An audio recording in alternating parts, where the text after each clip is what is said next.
Hey guys, what's up? Alec back with the daily stock market, and look at that. We had a little bit more of a rough day, I would say, in the market, down 1.4%, but it's nothing to stress about because we're up 25% on the month, which is basically a straight line up, even though there was some ups and downs going on. So if your account is going up and down, don't worry as long as your overall guidance is good as well. Because if you go to my yearly chart, you can see I've took some pretty hard dips in the past and bought the dip pretty hard and rebounded every single time, up 53% on the year.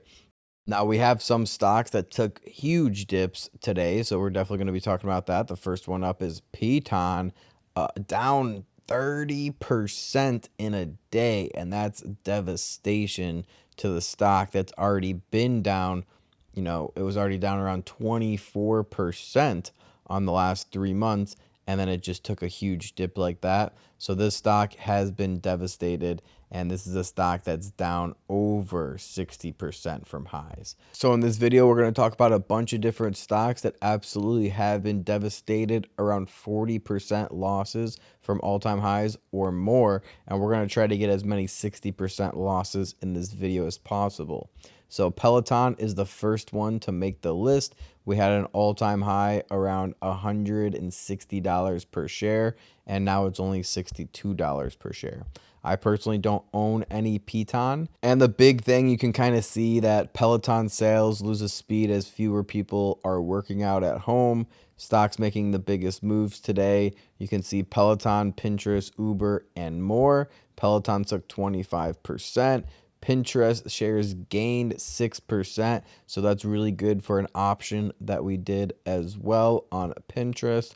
So Uber also on top of that fell 2.8% after a 1.8 report on wider than expected quarterly losses on earnings. Square shares fell 2.5%, by the way, which is a stock that I have in my Roth IRA account that I'm investing for long term. I think it's a great company as a fintech company, and Airbnb rose about 1.5%. So my Pinterest option should definitely be shooting up tomorrow, and if you're in the close friends list and ended up taking out that Pinterest option in the morning, we should start seeing that one spiking up, and if it goes up around 30-40%, definitely going to be taking profits on that one pretty quickly.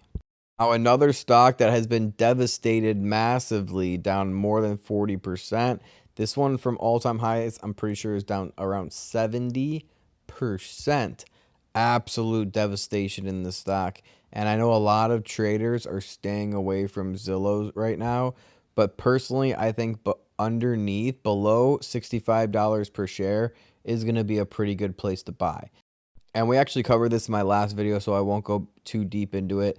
But real quick, if you missed in the last video, if you guys didn't know, Zillow was banking on flipping homes. They were buying a bunch of homes in hopes to flip them for more profit. And they were showing the numbers were going to be very profitable, but they ended up taking a huge, huge loss. And that's basically not even going to be entered into their business model anymore moving forward. So they have to erase all those numbers, and the revenue is going to be coming in a lot lower. But if you go to 2018, that was before they were even flipping homes. So I would say between $50 and $65 is a great place to start buying Zillows for long term. I believe in Zillow. I think they're a great company. They're pretty much the #1 mobile realtor app. And if they shift their business model in a way that saying like, oh, you don't even need a realtor, just use Zillow moving forward, that could be where they find their niche. So keep that in mind. They can definitely do some great things. If you want to be patient, wait for a dip closer to $50 per share. But personally, I'm going to be buying Zillow below $65 per share for a long-term hold. So everyone wants an update on skills, so I think this is a perfect video for them because as you can see, they're down around 10% on the day. But from all-time highs, this stock has been devastated. One of the biggest 75% losses from all-time high. We're at around $43 per share. Now, in my opinion, this can get to around $15 per share or even $20 per share in the next 6 to 12 months. And I'm buying below $10 per share, We have a few more stocks to talk about, so let's go through them a little bit quicker. Okay, so Teledoc is the next stock on the list that has been obliterated. However, they're turning a new leaf. They're up 19% on the past month. So they're one that I've been considering loading up on for a long-term hold. As a long-term investor, you're going to want to hold this one for at least 12 months. All right, now from all-time highs to recent lows, they were down around 60%. Okay, currently they're still down around 48%. And I think that this is a stock that can recover to around the $200 range, $180 to $200 range within the next 6 months. And I think that this is a great stock to be owning for the long term. That's why I want to consider buying some shares up, because I think they will continue to be a leader in telehealth, which is definitely the future of healthcare. All right, now I know if people are fans of cheaper stocks under $10 per share, which we'll be doing another video on next week. So make sure you subscribe for the best stocks under $10 per share video coming next week. But as far as HIMS, they're up 14% in the past month, so they're rebounding a little bit. But if you go from all-time highs to current lows, they're actually down 65%.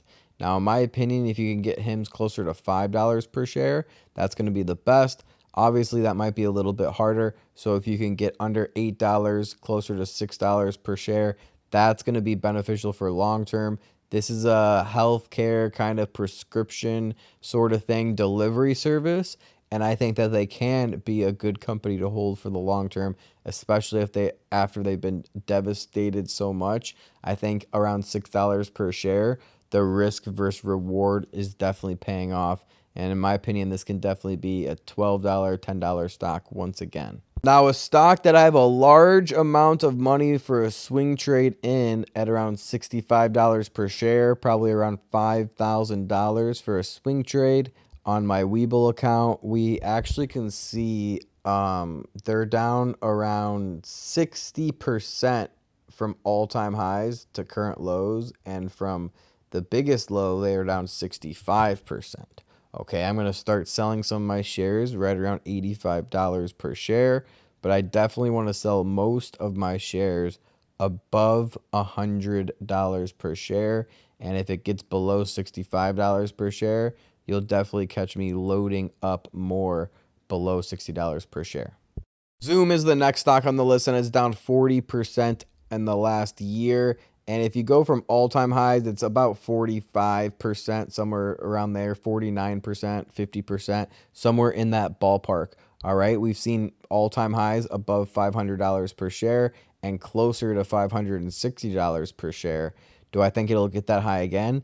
Eventually, it'll probably take 2 years or so, but actually Zoom has a lot going on other than just the face of the company, which is the Zoom calls. All right, they're going to be expanding, and I think that this can be a profitable company in the future, and definitely a company that you're going to want to be owning.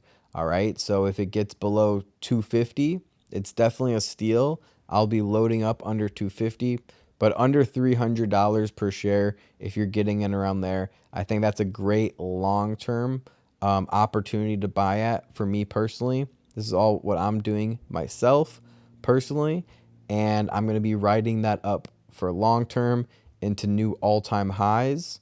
All right, but if you want to be swing trading, I think in the next six months, maybe 12 months, they'll be around $350 to $400 per share once again. Okay, guys, there's a lot of stocks that have been devastated and that are on the list. So, once we see some stocks that are all at all-time highs, for example, those ones might sell off a little bit. But these stocks on this list have been beaten down so tremendously that even in a bear market, there's a chance that some of these will not continue to go down and will actually go up in a bear market, just because they've already been beaten down so tremendously. And if they start reporting better numbers and get their footing right again, then they can definitely start popping back up 20, 30, 40, 50% in the next 3 to 6 months. And in the next 12 months, you can even see more gains than that on the stocks from this list. And that's just my opinion, not financial advice, so take with what you want from it. Now, Penn's the next one on the list, and they are down around 60%, around 55 to 60% from all-time highs. I think that this is another good one for long term. I think if you're buying below $60 per share, you're getting a good deal. But ultimately, I want to be buying this one below $50 and actually closer to $45 per share, or maybe it'll even get back to some of these resistance that it has in the past. Some very strong resistance right around $40 per share. Anywhere from $37 to $40 per share would be the best place to get into Penn. And if you can get in at those levels, I think it'll be a great up ride from there. Now, another stock that has been absolutely devastated over the last year is going to be Grow Generation, down 65% or more in the last 8 months, which is a tremendous devastation to a stock, for any investor to go through. Personally, I want to be buying closer to $15 per share. And I think this is a pretty good long-term stock. I think there is a strong possibility we do see a growth spurt in the cannabis sector. Once again, that sector seems to go through waves, so it'll be exciting once we see like federal legalization of cannabis, or even a lot more states starting to legalize it. I think Growth Generation would be a good one to hold throughout the next couple years. All right, guys, so we definitely talked about a lot of different stocks in this video. Smash a thumbs up if you appreciate all the content that I put out for you guys on a daily basis, not only on YouTube, but also on Instagram. And make sure you follow me on Instagram and be a part of it there. If you haven't followed me there, I've run an awesome close friends list where it shows exactly what I buy, how much I buy, when I'm buying, when I'm selling, and lets you know everything step by step. So if you're a beginner trader, this is one of the best programs for beginner traders to learn everything from the beginning the right way, so you don't have to make the mistakes that typical investors make in the beginning and try to figure out for yourself. You can learn from someone who's made the mistakes and actually has proven the success over a long period of time. And if you're a crypto investor, make sure you are joining the cryptocurrency movement and joining my program, the Daily Cryptocurrency. The Instagram page is absolutely free to just be a part of it there. And I put daily videos, almost daily videos out all the time. And they're long videos, like 5 minutes, 7 minutes. Some of them are even 15 minutes long, where I'm talking about different coins that I'm investing in, thinking about investing in. And we also have an awesome community over there as well. So if you want a Dogecoin update, a Shiba update, we're going to talk about that in today's video. Make sure you head over there and send me a message, because I also have a close friends list where I show exactly what cryptocurrencies I'm buying on my close friends list at the Daily Cryptocurrency also. So guys, make sure you share this video with a friend if you think they'll find it helpful. Make sure you smash the like button, and make sure it says subscribe. If you guys been here for a while and this is not the first time you're watching my videos and you stay to the end of the video every time, make sure you hit subscribe. You can always unsubscribe at any time if you don't like the direction I'm taking the content. All right, I'll see you in the next one. Remember, don't time the market, buy the market. Peace.